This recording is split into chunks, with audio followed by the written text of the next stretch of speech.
All right, hello again, everyone. We're going to wrap up analyzing argument, the first reading for the course, and introduce just for a few minutes the next readings in the course on discourse communities and on the public sphere as we start to move out of academic writing or just general argumentative principles and more into this idea of community writing or public writing, writing in communities that the course is. So we'll just say a few words about this reading here, analyzing constructing arguments. Everyone went in and saw what they saw, and I think this is general stuff that everyone has learned before. So what was your list of, about 8 things or so that you saw in here? Well, probably something like this. These are the basic concepts in the vocab for the course. You've heard them all before, and we just want it in your memory again, right? You probably talked about a thesis. We can talk about the author's stance or their position. Now we might say, what's the difference between the two? Here's an easy way to think of argument. Two people may agree that something is good or bad, right? But the reasons that they believe that it is good may be very, very different. Two people can be for abortion or against abortion, but for very different reasons. So they agree and want the same thing. But again, their thesis is different, right? The details are different. Their personal belief system may come up with that answer, what they believe, what they want, the way they want to shape the world for a very different reason. And so it's worth thinking of that, especially in our course, where various publics, discourse communities may all want the same thing, but for very different reasons. And so eventually, even if they all got what they wanted, the big thing, they would probably start to disagree with each other eventually, because the way they want it to happen, even if they got it, would look very, very different, right? And so this is a nice way of thinking about argument, especially once you leave college and you go out into public life, political life, professional life, whatever it might be. Social activism, all the above. Otherwise, what else do we have here? We have claim, evidence, and support of various types. A lot of you talked about in your posts what college seems to appreciate for forms of evidence and what it doesn't use much of necessarily. It might be discipline specific, but certainly we value certain types of things more than others. Counterargument appeared. Speaking of things that college values and does not value, ethos, pathos, logos goes without saying. Logos is probably the thing that is valued most in college, right? You have to build good ethos through good use of research and being, well read on your subject and these types of things. Pathos, the use of emotion, downplayed a lot in college, right? We live in a logical world, at least inside the walls of the university. Now, to what extent that permeates out into society depends on what the issue is, depends on what the group is, right? But I think we could all agree there's a lot more emotion-based persuasion going on out there in the world than there is probably in college, which isn't bad necessarily. College is a place where you're undergoing very specific forms of critical thinking in your discipline or in general courses like this. It probably does make for a better world to have all these trained thinkers that we are running around, right? Even if we are also emotional beings with very, very strong attitudes and beliefs once we leave the university and go back into our regular life. So that's a nice way to think of the balance of life here in ethos, pathos, logos. Otherwise, you had the fallacies. We won't cover those in detail. They're good to know. They are a form of critical thinking or finding loopholes in your thinking. Again, you'll probably see play in society, and they may be persuasive, but they're problematic nonetheless. We also have theories of argument that were listed toward the end, classical, Rogerian, etc. Those are good to know. We're not going to cover those in detail in the course. I'm going to give you some other ways of developing arguments. It is good to know, though, that you have to provide certain types of contexts. What I like to think of when I think of these type of theories, and when I don't write, I'm not thinking, hey, I'm going to write a Rogerian argument. What I'm usually thinking of, and this might be simpler for all of you, is I'm thinking of the limits. If I'm offering a solution to a problem or making a claim or have a certain type of thesis, when is that going to be true? And when is this thing that I'm proposing, this recommendation or solution or whatever it is, in what circumstances might it not be true? What are the limits of my argument or my solution or my proposal, my recommendation? It's going to work in some places, but not in others. And so if I'm going to be ethical, I should probably point that out. That's what a lot of the argument theory can be boiled down to.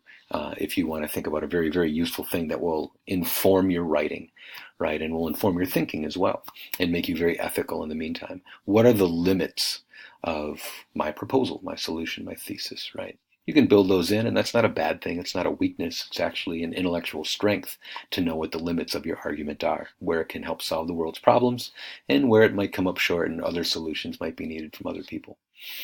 Maybe that brings us to Rogerian argument a bit, which is where we are working with someone. We see them as someone we're cooperating with rather than competing with. Right? And so that's a nice thing to point out, especially in our course, which is oftentimes about cooperation as much as competition in the public sphere. All right, so that is that. Do note that you'll want to have this reading open for the next day's homework. Here's what we're looking at for the next day then. We're reading on discourse communities in the public sphere. So these are, if we have a theme, it might be ways to group people, right?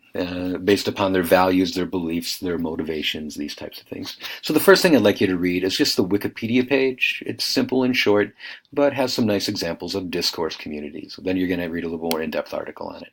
And so here's what it looks like currently.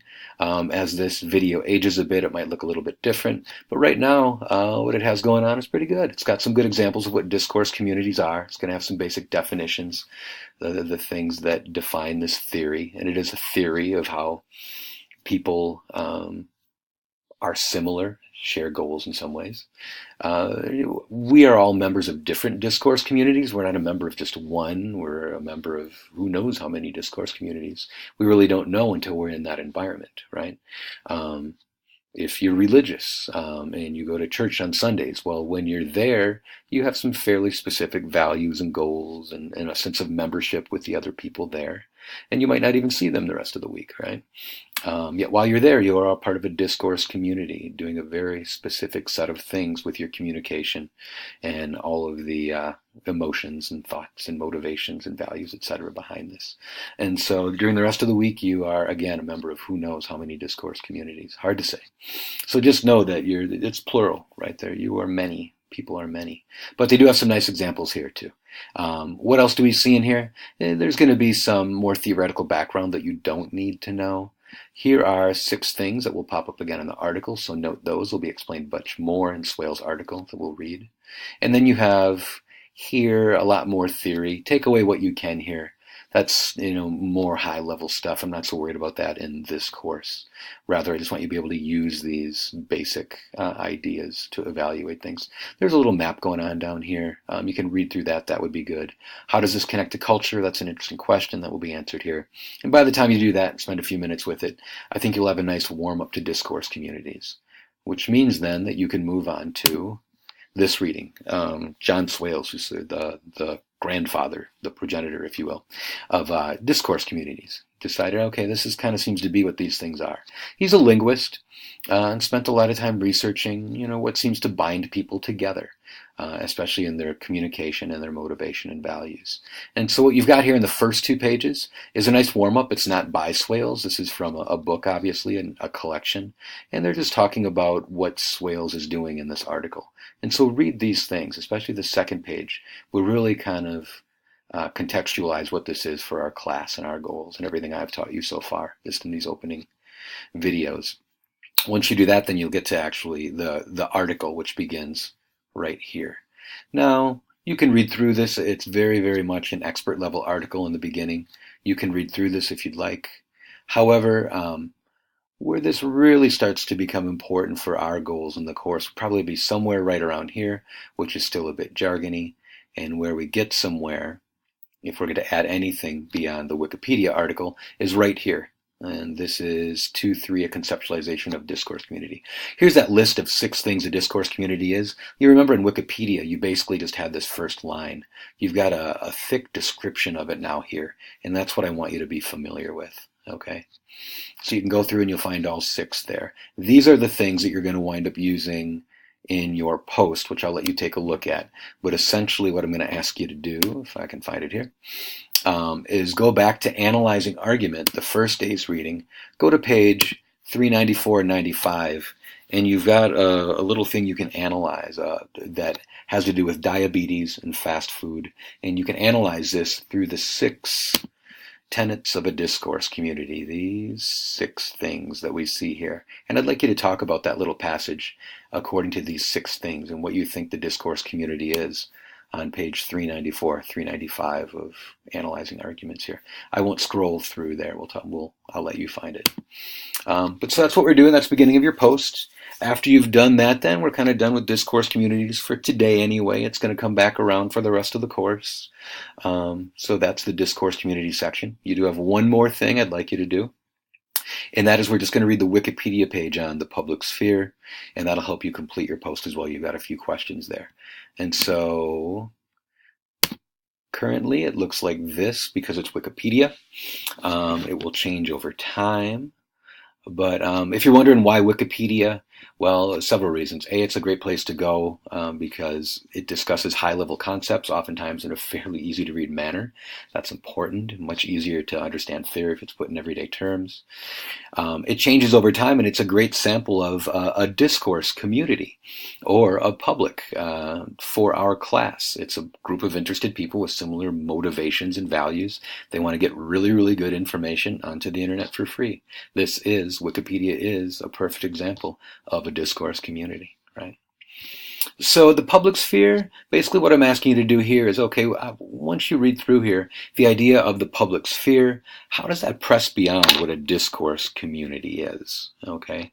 And the public sphere is comprised of publics, a group of people. Not so different than a discourse community. Some people might even say, well, they're the same. A public is the same as a discourse community. That is, people who write for Wikipedia, or people who are pro-gun rights, or people who are, pro-gun regulation, or whatever it might be. What I'd like you to do, though, after you've done the discourse community work, is read this for a fairly specific reason, and that is just, how does this idea of the public sphere, or a public, of which there are many in the public sphere, thousands and thousands, who knows how many. How does this idea of the public sphere stretch the idea of discourse community in some way? Now, I'll give you a few hints. One might be right away that the idea of a discourse community doesn't really show us how it interacts with other communities. The public sphere is set up for contact between groups of people. That's what it does best, and that's how it discusses life happening. That's what it's a theory of. So that's one you can work off of, right? The public sphere is all these communities, publics, groups of people in contact, in cooperation or competition. And so that's one thing we can talk about. Inside of here, it's going to start to talk about very, very specific areas of life. I see, if we just look to the beginning, societal problems, political action. So you can see we're working toward politics here, towards social activism, towards where power and the shape of the world comes from in our lives, right? And so the public sphere is moving us in that direction, but you can say a bit more about that as you go. You're going to get some history of the public sphere. Habermas, you don't have to know any of these people necessarily, but just try to look at how this idea of the public sphere, which started back in the 18th century, but was really only been theorized for about the last 30 or 40 years, how it grows over time. One thing you'll want to take a look at, it's probably the biggest thing that'll help you read this, is how power works in the public sphere, right? Who's got power and who doesn't, right? We can see this history of the public sphere and everything you read through here. And I'm going to suggest you read down at least through media. You can see what our class is interested here is probably 3 and 4 will bear the greatest relationship to discourse communities. Media, I think you'll find interesting because they'll have great examples. You can see YouTube as a public sphere, right? So that'll be stuff that contextualizes this in very everyday terms. These, you can read them if you want, but I'm less interested in those. But it's this stuff that's important here. But this is going to take you into an important question. How is power disseminated through society? How does it sort of ripple through society? Who's got it and who doesn't, right? And how do they get it? How do the messages in society and the messages from certain groups of people, how does that provide them power or undermine their power? How do they have to say it? What types of rhetoric do they do? What types of frameworks do they use? Right. Other things to think of in here, I'm running out of time, is how does identity function? Is it that I'm the same person all the time, like a discourse community? Can I be a member of many publics? And is it based on the issue? Or is it based on race, ethnicity, gender? What are the various things that the public sphere can be based upon? All right, thank you.